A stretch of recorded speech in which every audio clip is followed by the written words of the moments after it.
की दो बड़ी और अहम खबरें हैं और मुझे ऐसा लगता है कि ये दोनों खबरें आज आपको जाननी चाहिए।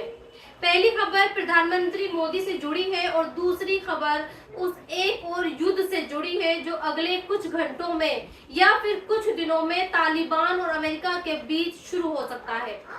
तो पहले बात मोदी की करते हैं। आज मेरे पीएम मोदी के आलोचकों से एक सवाल है और वो ये सवाल है कि जब भी मोदी देश को संबोधित करते हैं, उस संबोधित करने की बात करते हैं तो उनके आलोचकों को क्यों लगता है कि संबोधन का मतलब किसी बहुत बड़ी बात से ही होना चाहिए। कोई ऐसी बात जो सनसनी की तरह हो, कोई ऐसी बात जिसमें मसाला हो, जिसमें देश के लोगों के लिए परेशानियां हो। क्या ये बात खुशखबरी या फिर राहत देने वाली नहीं हो सकती। आज पीएम मोदी ने देश के नाम संदेश में यही तो किया। उन्होंने देश को ये बताया कि कल से जीएसटी की जो दरें लागू हो रही हैं वो आम लोगों के लिए राहत लेकर आएंगी और उनके नवरात्र और उनकी दिवाली खुशियां वाली होगी। मोदी ने ये भी कहा कि देश को आत्मनिर्भर भारत बनने के लिए देश में बने सामानों को अपनाना चाहिए। मोदी ने मेड इन इंडिया की बात कही।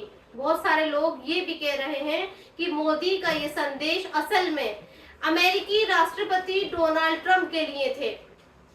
ट्रंप को पीएम मोदी से ये बताना चाहते थे कि तुम बेशक टैरिफ और H-1B वीजा पर तरह तरह की बंदिशें लगा लो, लेकिन एक बार भारत आत्मनिर्भर बन गया तो फिर तुम्हारा कोई हथकंडे भारत को नहीं झुका सकेगा।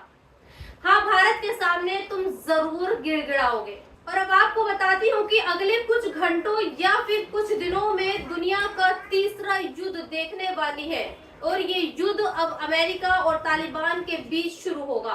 दरअसल अफगानिस्तान में एक एयरबेस है, बगराम एयरबेस। बस यूं समझ लीजिए युद्ध इसी एयरबेस को बचाने और हासिल करने के लिए होगा। बगराम एयरबेस एक वक्त अमेरिका और नाटो सेनाओं के कब्जे में था। ये एयरबेस न सिर्फ अफगानिस्तान बल्कि पूरे दक्षिण एशिया में अमेरिका फोर्सेस की ताकत का एक तरह से सिंबल था। 2001 में अमेरिका की वापसी के बाद ये बेस तालिबान के कंट्रोल में आ गया।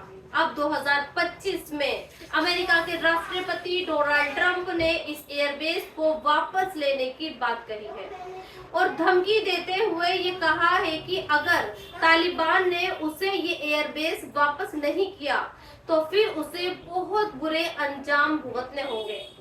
हालांकि ट्रंप की इस बयानबाजी पर तालिबान ने जो जवाब दिया है वो साफ है।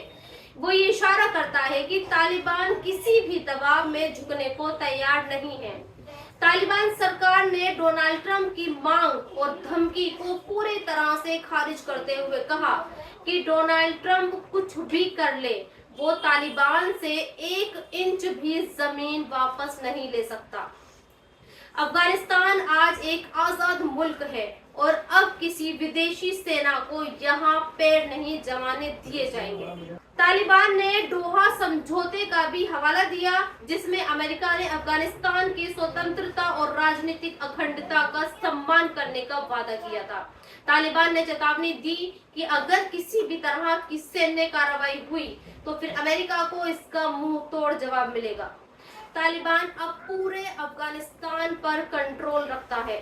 तालिबान अब ये मानता है कि बगराम एयरबेस उनके लिए सिर्फ एक बेस नहीं बल्कि उनके आजाद मुल्क का एक सिंबल है। खबरें ये भी है कि चीन, रूस और कुछ मुस्लिम देशों से तालिबान के रिश्ते अब बेहतर हो रहे हैं।